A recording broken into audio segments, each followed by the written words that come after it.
अब देखिए संत कहते हैं उसी गुफा के अंदर गौलोक धाम में जहां नित्य निवास श्री राधा कृष्ण का है, वहां राधा रानी का पक्षी शुक तोता, राधा जी ने कहा हे शुक समय आ गयो, तुम मृत्यु लोक में जाकर के जन्म धारण करो। समय आने पर भगवान की कथा और लीलाओं का प्रचार प्रसार करो, क्योंकि प्राणियों के कल्याण के लिए केवल यही साधन बच पाएगा, अन्यथा तो भगवान के भक्त भटक जाएंगे। और शुक ने कहा तोते ने कि माता, धरती पे मृतलोक में विष्णु की माया बड़ी बलवान है। जो जीव जिस योनि में आके यहाँ जन्म लेता है वह मोह माया को प्राप्त हो जाता है। अगर मैं गया और मैंने जन्म लिया और मुझे भी माया ने पकड़ लिया तो सब काम गड़बड़ हो जाएगा। ये माया संसार को नचा रही है। दो चीजें नचा रही हैं आपको, एक माया और दूसरा काम। राम और काम ये दो ही नचा रहे हैं। सब ही नचावत राम गोसाई, राम जी नचा रहे हैं। राम जी की जो माया है वह नचा रही है, और दूसरा है काम, काम नचा रहा है। टिटार दोपहरी हो रही थी, भागे भागे जा रहे तो किसी ने पूछ लिया भैया कहाँ जा रहे हो ऐसी गर्मी में? बोले जरूरी काम था, जरूरी काम था इसलिए जा रहे हैं। किसी को पूछ लो, महाराज जी हम 2 दिन कथा में नहीं आएंगे, हमको जरूरी काम है। कोई बात नहीं, कथा 7-8 दिन चलेगी, 2 दिन काम करके तब आ जाना भैया। तो काम जरूरी था, तो काम नचा रहा है और दूसरे भगवान की माया नचा रही है। स्वामी राजेश्वरानंद सरस्वती जी ने बढ़िया सुंदर गाया, सब जग को रही नचाए, ओ नचाए हरि माया जादूगरनी। सब जग को रही नचाए, ओ नचाए ये माया जादूगरनी। सब जग को रही नचाए, ओ नचाए हरि माया जादूगरनी। सब जग को रही नचाए, ओ नचाए हरि माया जादूगरनी। कोया को पार न पावे, ये सबको नाच नचावे। कोया को पार न पावे, कोया को नाच नचावे। कोया को पार न पावे, ये सबको नाच नचावे। कोया को पार न पावे, ये सबको नाच नचावे। दुख में सुख को तरसाए हरि माया जादूगरनी। हरि सबको रही नचाए, हरि माया जादूगरनी। हरि माया जादूगरनी, हरि माया जादूगरनी। हरि माया जादूगरनी, प्रभु माया जादूगरनी। ओ ये तो सबको रही नचाए, हरि माया जादूगरनी। को रही नचाए, हरि माया जादूगरनी।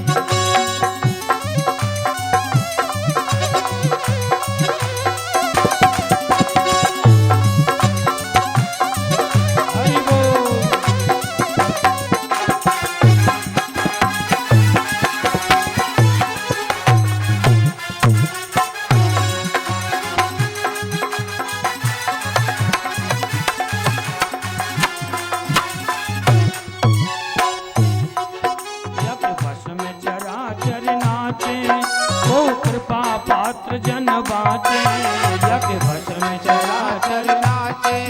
कोई कृपा पात्र जन बाचे, यज्ञ भस्म में चराचर नाचे। हरि बोल। ओ कृपा पात्र जन बाचे, यज्ञ भस्म में चराचर नाचे। कोई कृपा पात्र जय बाचे। जिन सदगुरु ले बचाए, हरि माया जादूगरनी। सदगुरु रही बचाए, हरि माया जादूगरनी। सब जग को रही न जाए हरि माया जादूगरनी।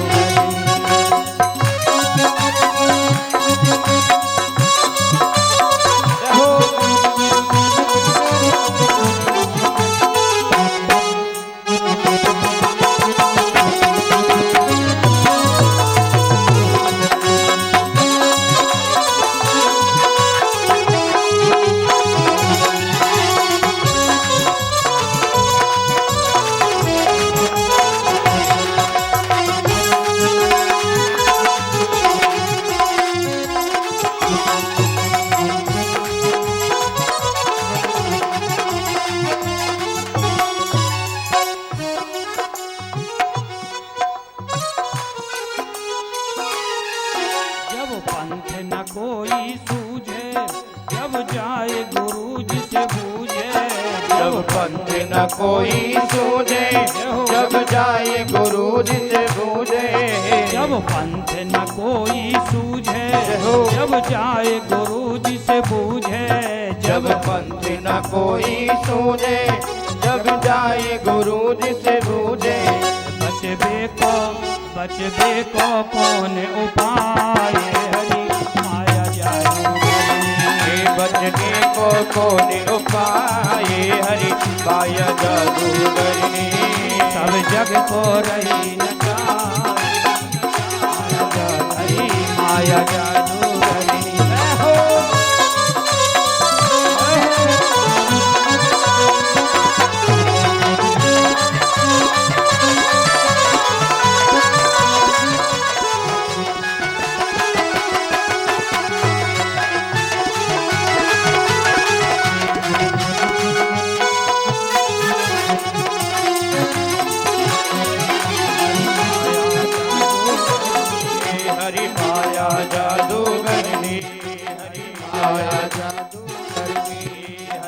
माया जादूगरनी।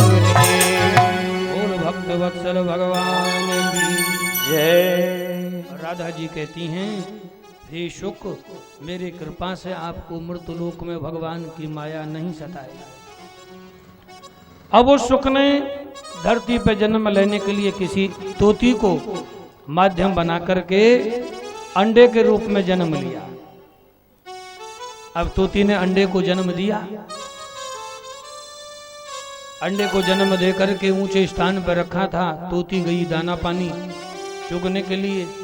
पीछे से अचानक तेज हवा चलने लगी।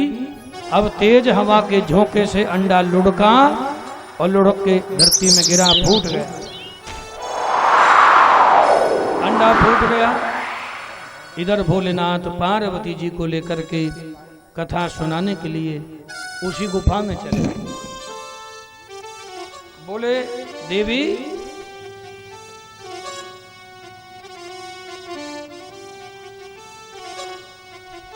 ये स्थान बहुत सुंदर है।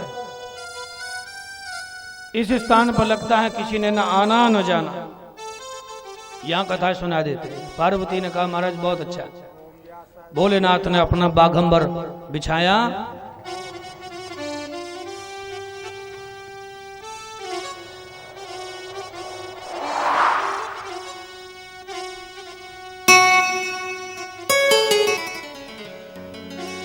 पार्वती जी को सामने बिठा के भोलेनाथ ने कथा प्रारंभ कर दी। कथा प्रारंभ हुई। पहले दिन में कथा के प्रभाव से वह अंडा जो फूट गया था अपने आप जुड़ गया। दूसरे दिन की कथा के प्रभाव से वह अंडा पक गया, उसमें प्राण आ गए। तीसरे दिन की कथा जब समापन हुई तो वह अंडा अपने आप फूट गया। छोटा सा तोते का बच्चा प्रकट हो गया। उसने चौथे दिन की कथा सुनी, पंचम दिवस की कथा सुनी। छठवें दिन की कथा में राम कथा का प्रसंग, दंड कारण लीला। भगवान राम जब वन में आए, जानकी जी का हरण हो गया। ये भगवान राम की नर लीला यहां से प्रारंभ हुई। जानकी जी को खोज करने के लिए भगवान राम लक्ष्मण स्वयं खोज रहे थे। इसी प्रसंग में देवी पार्वती को नींद आने लगी है। पार्वती जी को नींद आई। तोते के बच्चे ने सोचा कि यदि भैया पार्वती सो गई तो हाँ जी कौन बोलेगा। मन में भाव आया तो हाँ जी मैं ही बोलूं। जैसे पार्वती को नींद आई तो तोते के बच्चे ने हाँ जी बोलना शुरू कर दिया। अब तोते का बच्चा कथा सुन रहा है। देवी पार्वती के लिए कथा का आयोजन किया, उनको नींद आ गई,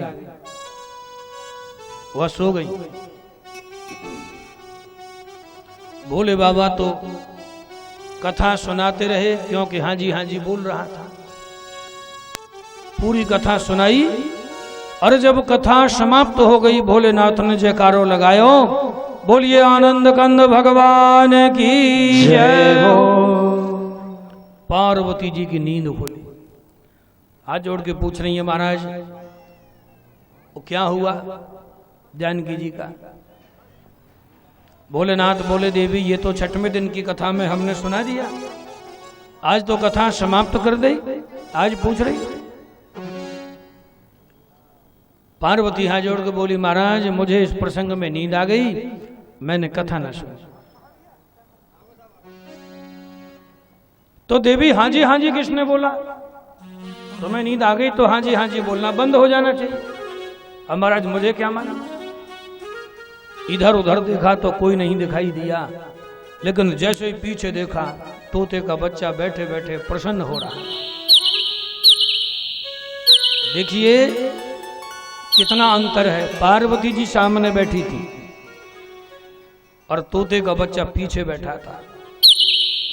सामने वाले को नींद आ गई, चित्त नहीं लगा कथा में, लेकिन पीछे बैठे वाले ने चित्त लगाया, कथा मन लगाया, श्रद्धा से सुनी, भाव से सुनी। बहुत सुंदर भाव है इसमें कि तुम कथा पांडाल में जैसे मर्जी बैठ जाओ, कमर लगा के बैठो, पांव लंबे करके बैठो, पालती मार के बैठो, जैसे मर्जी बैठो, लेकिन कथा तुम्हारे हृदय में बैठनी चाहिए। तुम पांडाल में जैसे मर्जी बैठ जाओ, इस बात का बड़ा महत्व है। अब भोले बाबा देख रहे हैं कि इसने कथा पूरी सुनी है कि नहीं सुनी, और मैंने जो कथा पार्वती को बताई, इस कथा का प्रभाव वैसा ही है कि नहीं। अब पार्वती ने जब कथा सुनी नहीं तो इनके जीवन में कथा उतरेगी नहीं, और कथा उतरेगी नहीं तो कल्याण होगा नहीं। अब जिसने कथा सुनी है, जिसके हृदय में कथा गई है, उसके हृदय में बदलाव लाएगी। जिसके हृदय में कथा गई ही नहीं, उसके जीवन में बदलाव नहीं लाएगी। बड़े उपदेश होते हैं, सुधरती क्यों नहीं दुनिया, हमें कहना तो आता है मगर करना नहीं आता। यही कारण है कि सत्संग का प्रभाव थोड़ी देर के लिए जीवन में पड़ता है। उसका कारण है कि हम दोनों कानों के द्वारा कथा को हृदय में ले जाएं, मन से सुने, भाव से सुने।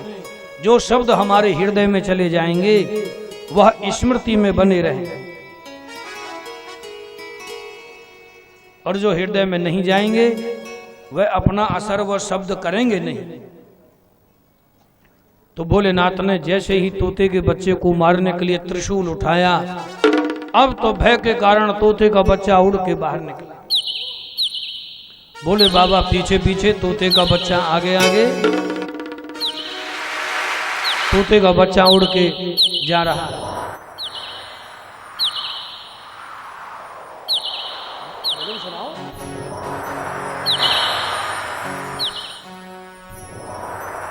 बोलिए भक्तवत्सल भगवान की जय। हर गिरवर पे गिर जाके संग शिव बैठे आसन मार। हर अमर कथा को लगे सुनाने, गौरा को त्रिपुरारी उमा के पड़ गए सोता, ठोकरा दे रहे हो तोता।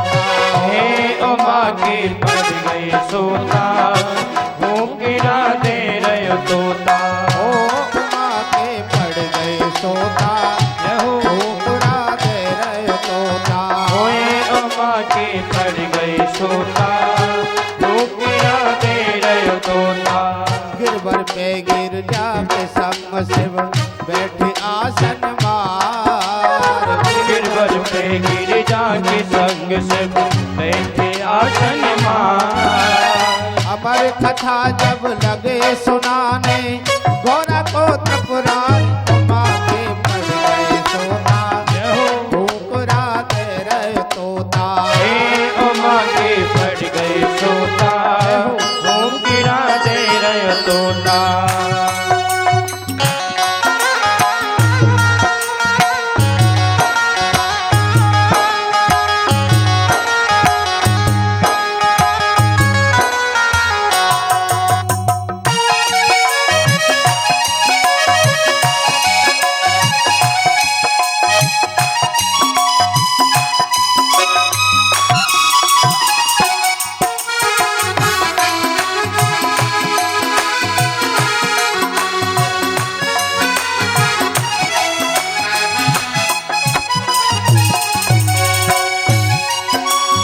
कथा सुना में शिव जी गौरा जी वहाँ पर सोई ओ कथा सुना में शिव जी गौरा जी वहाँ पर सोई कथा सुना में शिव जी गौरा जी वहाँ पर सोई ओ कथा सुना में शिव जी गौरा जी वहाँ पर सोई हो मस्त थे शिव जी भंग में वहाँ देते हूँ कुरा कोई ओ मस्त है शिव जी भंग में वहाँ देते हो गिरा कोई हाँ मस्त थे शिव जी भंग में वहाँ देते हूँ कुरा कोई ओ मस्त है शिव जी भंग में वहाँ देते हो गिरा कोई और पूरी कथा सुनी शिव जी ने पूरी कथा सुनी तो ताने पूरी कथा सुनी तो ताने पक्षी था होशियार कोई हंसता कभी रोता भाई वो मोरा दया तोता हे कभी हंसता कभी रोता ओ गिरा दे रहे तोता कभी हंसता कभी रोता ऊपरा दे रहे तोता कभी हंसता कभी रोता ओ गिरा दे रहे तोता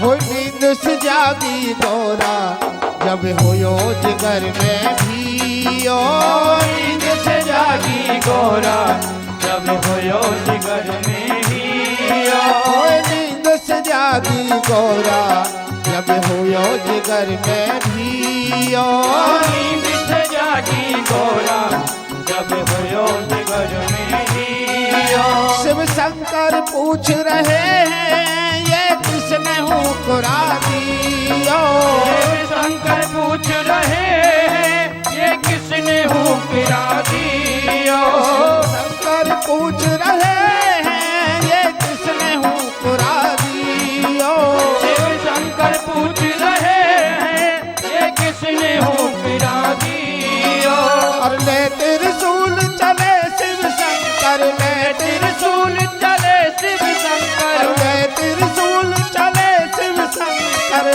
त्रिशूल चले शिव शंकर तोता के पड़े पिछल काट अब धीरज खोता हरि हो ऊपरा दे रहे तोता हे उमा के चढ़ गई सोता गिरा दे रहे तोता ओ उमा के पड़ गए सोता ऊपरा दे रहे तोता उमा के पड़ गई सोता गिरा दे रहे तोता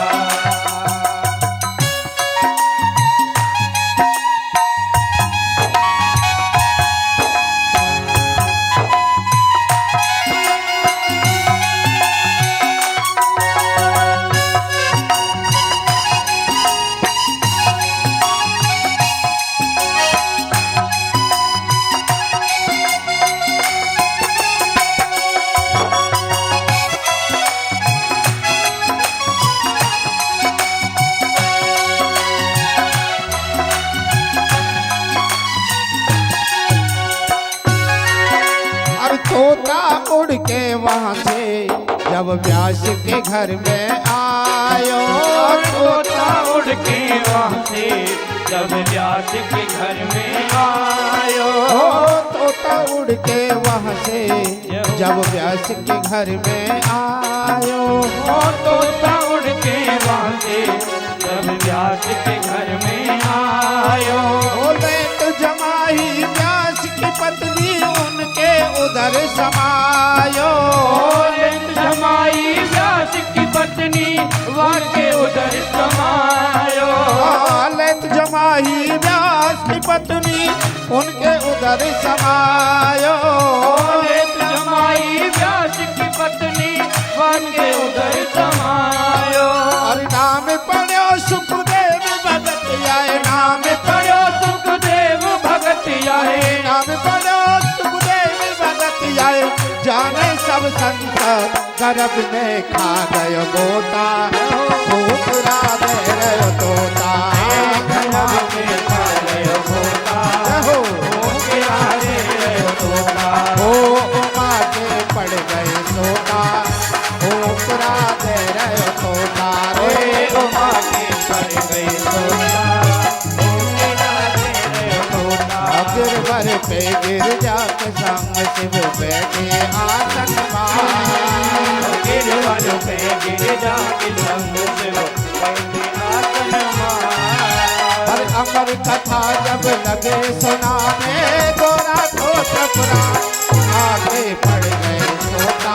ऊपरा दे रहे तोता। उमा के पड़ गए सोता।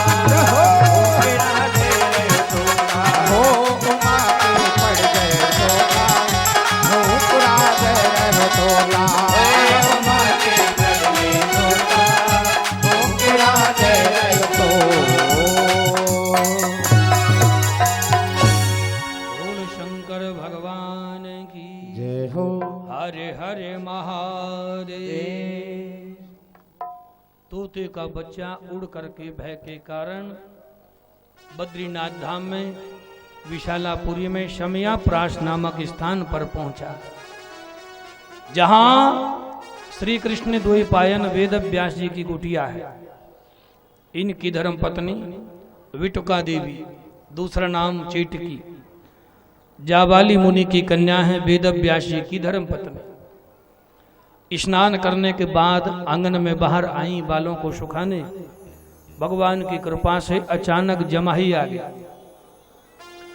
जमाही लेने के लिए जैसे ही मुंह फाड़ा, तोते का बच्चा उड़ता उड़ता आया और सूक्ष्म रूप बना के उदर में जाके बैठ गया। अब भोलेनाथ आए हैं, द्वार खटखटाया। जैसे ही द्वार खोला वेद व्यास जी ने तो देखा भोले बाबा खड़े हैं। आइए महाराज, बड़ी कृपा हो गई। भोलेनाथ ने कहा हमारा शत्रु आपके घर आया है, तुरंत ढूंढो, हमारे सामने ला। अब व्यास जी गए घर में ढूंढने, घर में तो कोई नहीं। हाथ जोड़ के बोले महाराज हमारे घर कोई नहीं है। भोले बाबा ने कहा उड़ के तो यहीं आया, कहां चला गया? व्यास जी से पूछा कि तुमने अपनी पत्नी को पूछा है? नहीं पूछा महाराज। भोलेनाथ ने ध्यान लगाया तो देखा वह तोते का बच्चा विटुका देवी के उदर में बैठा है। लेकिन निश्चित हो जाए, व्यास जी से कहा तुम अपनी धर्म पत्नी को पूछ के आओ। व्यास जी आए, पूछा देवी किसी को आते जाते देखा?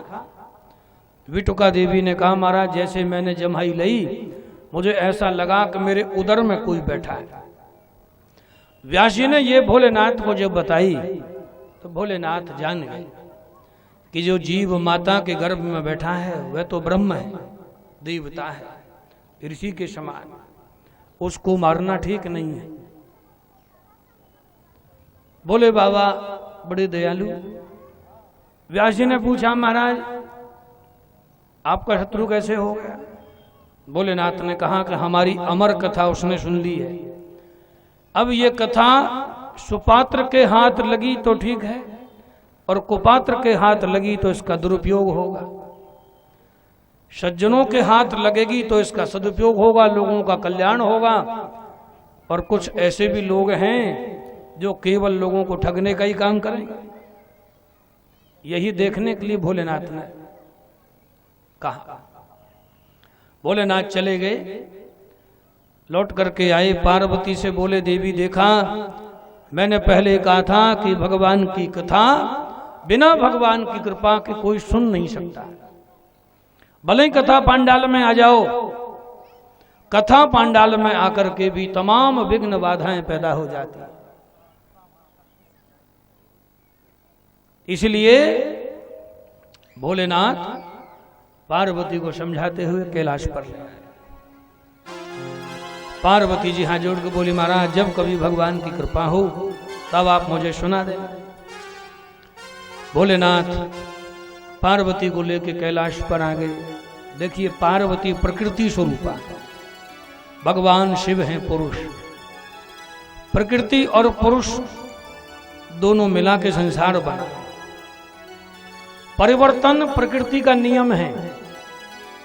ये जो धरती माता है यह प्रकृति है, ये आधार है, और जो आकाश है वह ईश्वर है, वह शिव है। तो धरती और आकाश दोनों मिलकर के ही संसार की रचना है। स्त्री और पुरुष के द्वारा ही संसार की रचना है। तो यदि प्रकृति अमर हो जाए, स्थिर हो जाए, बदलाव ना हो, केवल जन्म ही जन्म ले मरे ना, तो सृष्टि का क्रम ही बिगड़ जाएगा। जो वृक्ष जैसा है वैसा ही हो जाए, वनस्पति जैसी है वैसी रह जाए, तो प्रकृति में परिवर्तन होना स्वाभाविक है।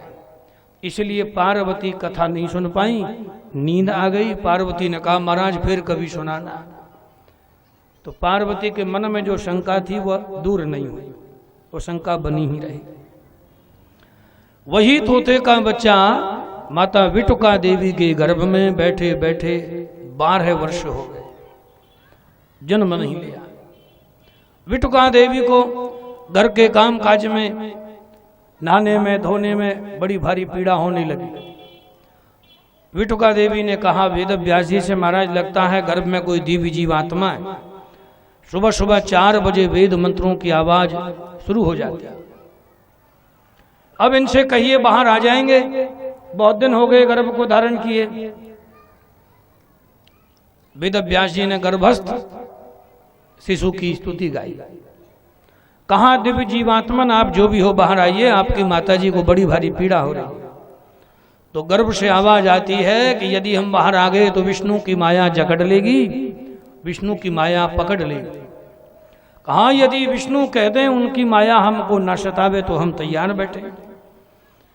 वेद व्यास जी ने विष्णु भगवान का ध्यान किया। विष्णु भगवान प्रकट हुए, आशीर्वाद दिया और कह दिया कि मेरी माया तुमको नहीं सताए। विष्णु भगवान अंतर ध्यान हो गए।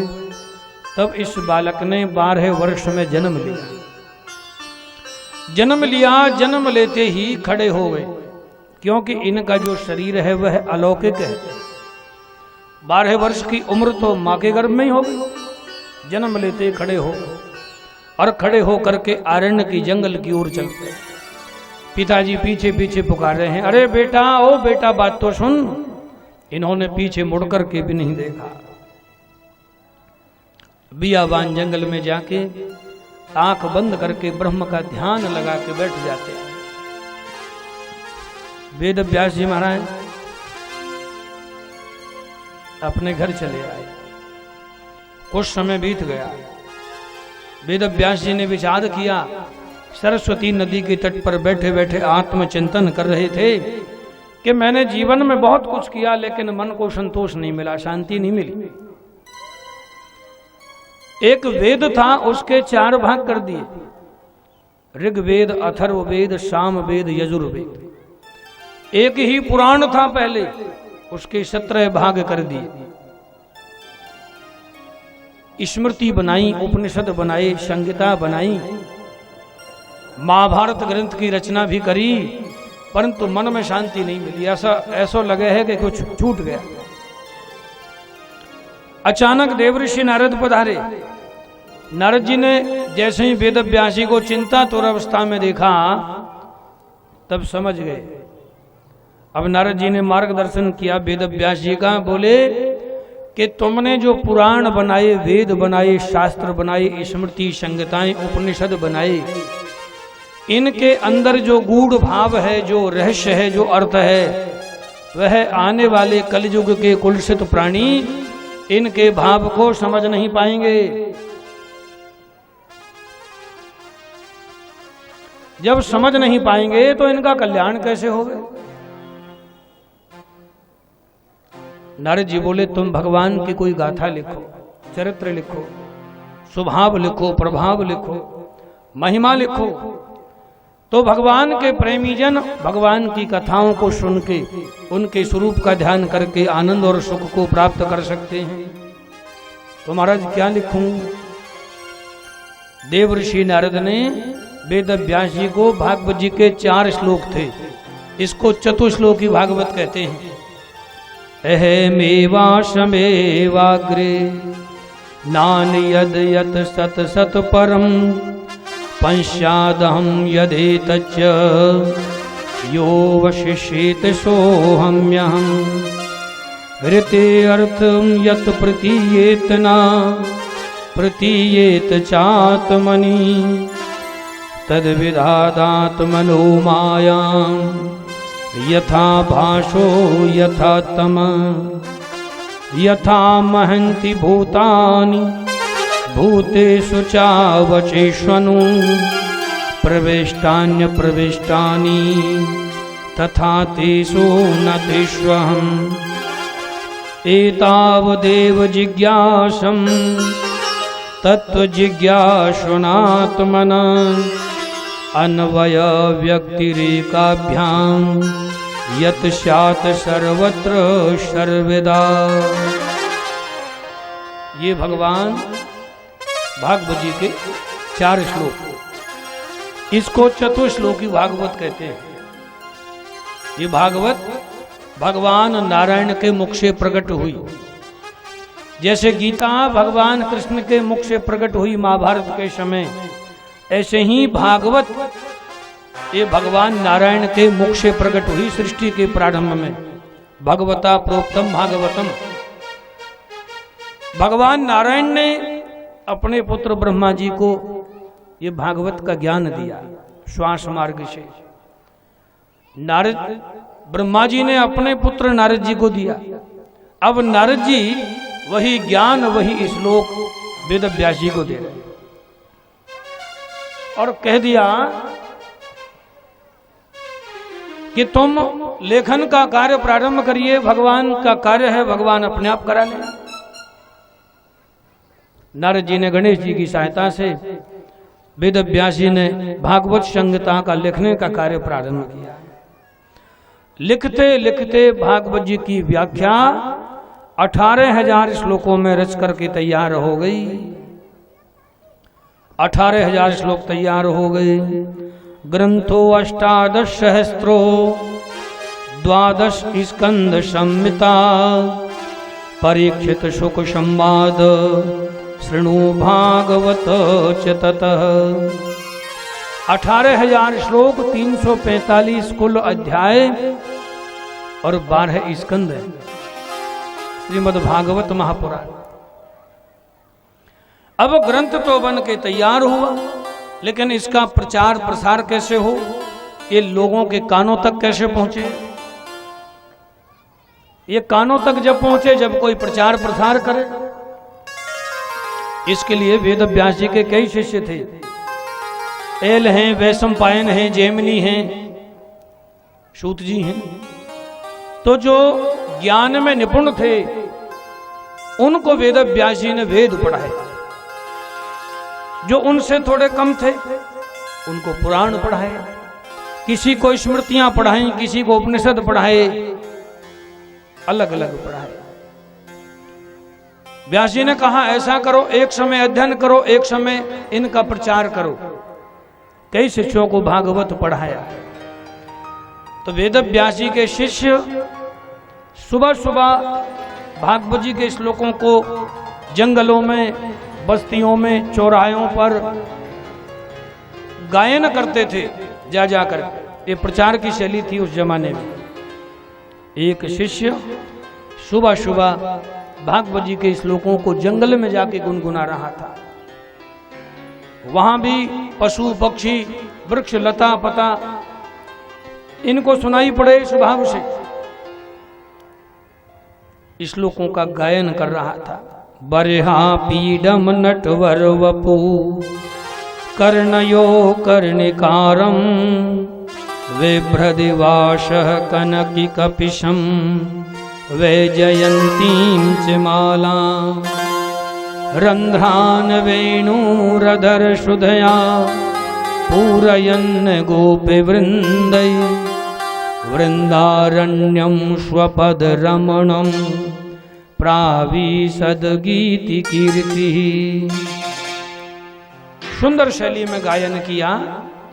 तो जहां गायन हो रहा था भागवत जी के श्लोकों का मंत्रों का, उसी जंगल में सुखदेव जी आंख बंद किए ब्रह्म का ध्यान लगाए बैठे।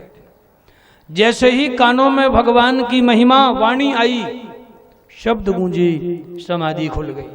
उठ करके दौड़े चले आए, हाथ जोड़ के बोले भैया बड़ो आनंद आयो और सुनाओ।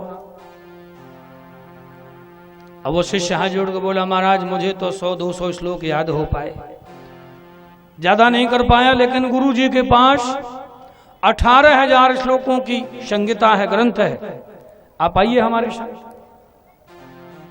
तब सुखदेव जी चले आए, अपने पिताजी के पास आए और कहा पिताजी मुझे इसका अध्ययन कराए। क्योंकि सुखदेव जी जान गए कि वही प्यारे श्याम सुंदर गौलोक धाम को छोड़ करके वृंदारण्य में वृंदावन की पावन भूमि में रमण कर रहे हैं नंगे पांव, जिनके माथे पर मोर मुकुट है, होठों पे लाली लगी है, हाथों में बंशी है, कमर में करधनी बांधे हुए। इस भाव से सुखदेव जी का मन बदल गया।